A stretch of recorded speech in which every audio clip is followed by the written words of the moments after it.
Hey everyone, this is Priya Kumari Singh और हम लोग आज देखते हैं पोएम जो हमारे आईएससी मतलब इंटरमीडिएट में बीएससीबी बोर्ड में दिया हुआ है।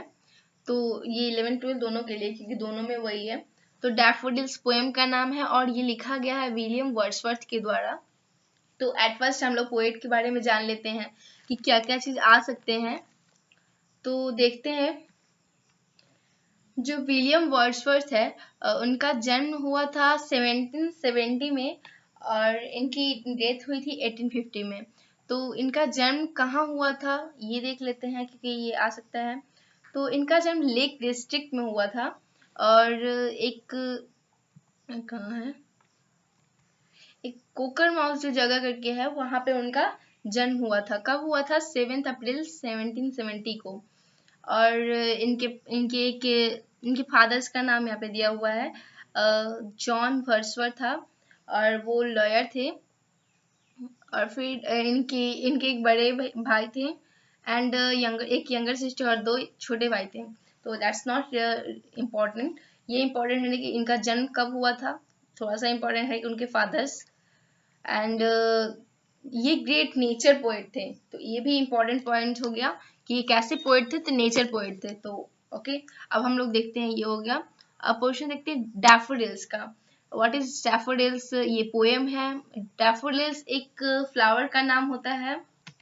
डैफोडिल्स एक फ्लावर का नाम होता है। तो इसमें क्या है कि अब इस पोएम को देखते हैं कि क्या बोलना चाह रहे हैं वो। I wondered lonely as a cloud. तो पहले फर्स्ट स्टेंजा पूरा पढ़ लेते हैं। That floats on high over vales and hills when all at once I saw a crowd, a host of golden daffodils besides the lake beneath the trees, fluttering and dancing in the breeze.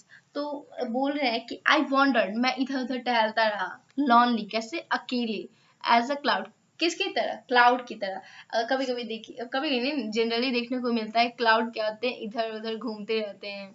And तो वैसे ही बोल रहे हैं William Wordsworth कि मैं एक cloud की तरह अकेले इधर उधर घूमता रहा। That floats and high over vales and hills. क्या वो कैसे, मतलब बहुत सारी ऊंची ऊंची पहाड़ियों के ऊपर देखिएगा तो बहुत सारे छोटे छोटे क्लाउड जो होते हैं वो मूव करते रहते हैं इधर। तो कोई अकेले रहता है, कोई झुंड में, मतलब ऐसे ही। तो वैसे ही वो वॉन्डर्ड, मतलब घूम रहे थे इधर उधर।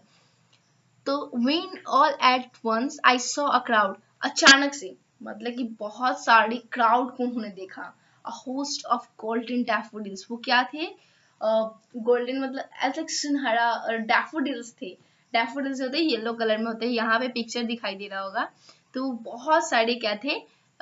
गोल्डन डैफोडिल्स थे। होस्ट मतलब झुंड। ओके, बिसाइड द लेक, कहाँ पे? लेक के बगल में। लेक यहाँ पे दिखाया गया है एज अ वाटर, बहुत बड़ा है तो वो उसे लेक बोलते हैं। बीनीथ द ट्रीज, ये ट्रीज के नीचे, यहाँ पे ट्रीज भी दिखाई गई है इस पिक्चर में। तो ट्रीज के बगल में एंड बिसाइड, लेक के बगल में एंड ट्रीज के नीचे। Fluttering and dancing in the breeze, breeze मतलब होता है मंद हवा पवन। तो ये क्या कर रहे हैं? फ्लटरिंग एंड डांसिंग, इधर उधर मूव कर रहे हैं, हिल रहे हैं। तो कहाँ पे हिल रहे हैं? तो ब्रीज, मतलब as like मंद पवन की तरह मूव कर रहे हैं। तो continuous as the stars that shine and twinkle on the milky way, क्या हो रहा है कि कंटिन्यूस, जैसे कि हम लोग आसमान में देखते हैं बहुत सारे स्टार्स शाइन करते हैं और वो ट्विंकल करते रहते हैं। मिल्की वे मतलब होता है आकाश गंगा। तो वहां पे क्या करते हैं, बहुत सारे स्टार्स जो रात में देखने को मिलेंगे, बहुत सारे स्टार्स होते हैं और वहां पे वो मूव करते रहते हैं। They stretched in never ending line, as like आकाश में हम लोग देखिएगा कि क्या होता है कि बहुत सारे जो तारे होते हैं वो उसका एंडिंग लाइन दिखाई ही नहीं देता। तो वैसे ही यहाँ पे भी वो जब जाते हैं तो डैफोडिल्स को देखते हैं तो उसका एंडिंग लाइन उन्हें दिखाई नहीं देता। Along the margin of a bay 10,000 saw at a glance, वो जब देखते हैं तो मतलब कि अचानक उन्हें कितना दिखता है? 10,000 अचानक से, एट अ ग्लांस मतलब होता है एक झलक में, एक झलक में उन्हें 10,000 दिख जाते हैं। Tossing their heads in sprightly dance, वो उसका उनका मतलब कि डैफोडिल्स जो होता है उनका सर जो होता है, हेड्स जो होते हैं वो मूव कर रहे हैं, बहुत ही मतलब स्प्राइटली डांस कर रहे हैं। The waves beside them dance, but they outdid the sparkling waves in glee. वो बोल रहे हैं कि जैसे वेव्स होते हैं, वेव क्या कर रहे हैं, अचानक से आ रहे हैं और डैफोडिल्स को मूव करवा रहे हैं। तो उनका वेव्स का आना और वो डैफोडिल्स का मूव करना मतलब बहुत ही स्पार्कलिंग है. A poet could not but be gay in such a jocund company. I gazed and gazed, but little thought what wealth the show to me had brought. Poet जो है सो देखते हैं तो ही वॉज नॉट गे, मतलब feeling है वो गे का meaning यहाँ पे खुशी से है. तो ये वो जोकंड कंपनी को देख के इतना खुश नहीं हुए. फिर वो सोचे कि व्हाई एम आई गेजिंग, मतलब मैं बार बार इसे क्यों निहार रहा हूँ, इससे मेरा मतलब क्या है. तो अचानक से फॉर ऑफ ऑफ ऑफ का यहाँ पे मीनिंग ऑफन, ऑफन मीन्स होता है अक्सर.